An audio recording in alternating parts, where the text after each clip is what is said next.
If you're thinking about moving to Myrtle Beach, just pause for a minute because I see people make the same expensive mistakes every single week.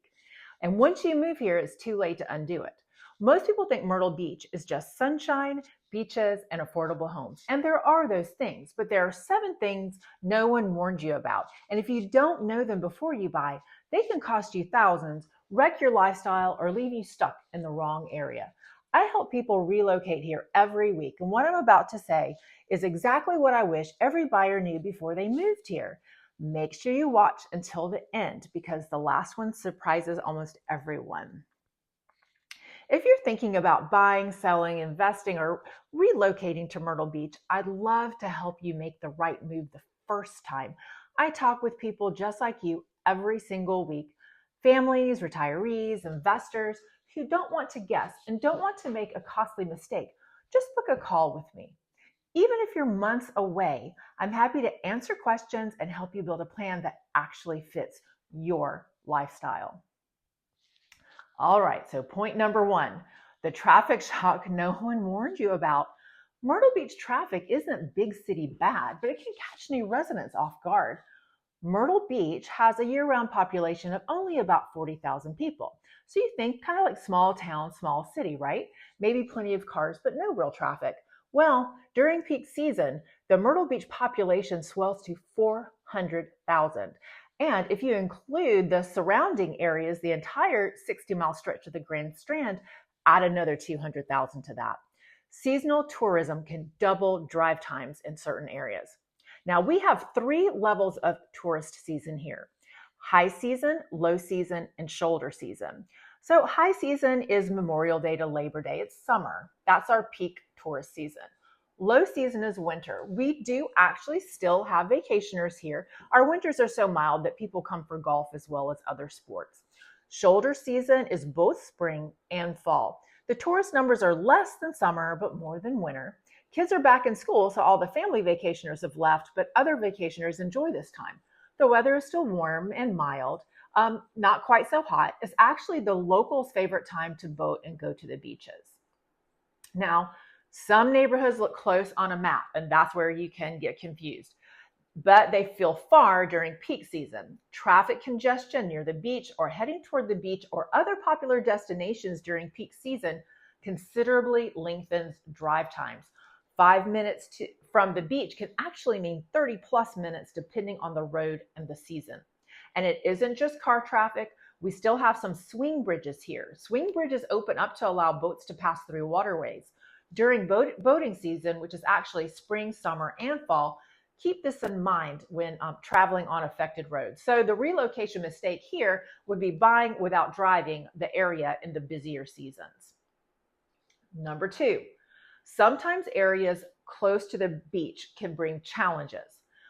Some areas flood or have storm surges. Flooding happens most often close to riverbanks and in low-lying areas. Storm surges are when a storm's powerful winds cause a rise of seawater to push onto the shore. Like the water will actually push onto shore and even cross Ocean Boulevard, but then that water recedes within hours, unlike flooding, which hangs around. Some areas can become touristy. A residential neighborhood that allows short-term rental can go from really quiet in low season to the hustle and bustle of the coming and going of vacationers in high season.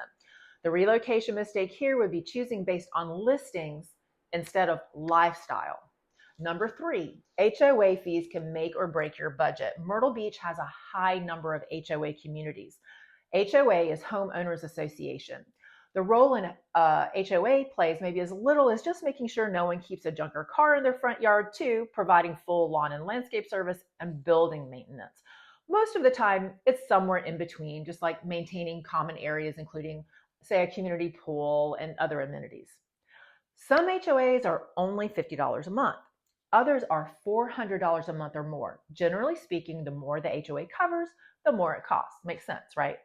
When making a decision to purchase, review the HOA budget. That will show you where all the money comes from and where it goes. And your realtor can obtain a copy for you. Rules vary widely, especially in condominium versus single-family home communities.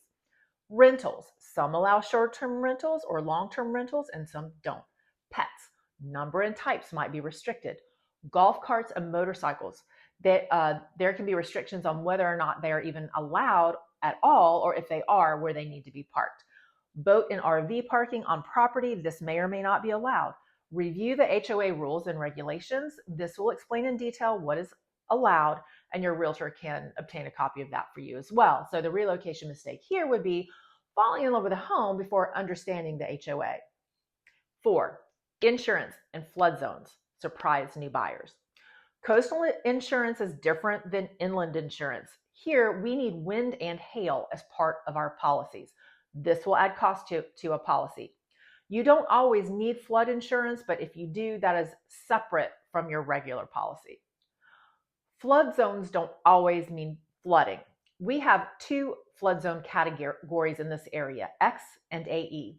Flood zone X does not require flood insurance. You can still get it if you want it, and it's relatively cheap. Flood zone AE does require flood insurance. The cost of this policy varies wildly depending on whether or not the insurance companies thinks this actually likely to flood. You can look this up on the county map, and of course your realtor can easily obtain this information for you. I personally never submit an offer on behalf of a client without checking this first. New residents often underestimate or just plain forget this essential line item. I personally keep a list of insurance brokers here that have served myself and my other clients extremely well. I provide those to all my clients. So the relocation mistake here would be budgeting based on purchase price alone. Remember your insurance premium.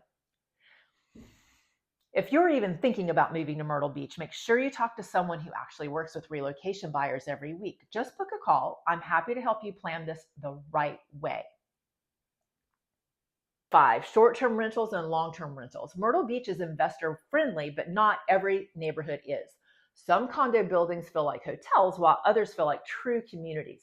Single-family home communities with an HOA rarely allow short-term rentals, which means rentals of less than 6 months. Most do allow long-term rentals, which means a minimum of 6 months or even 12 months, but not all do.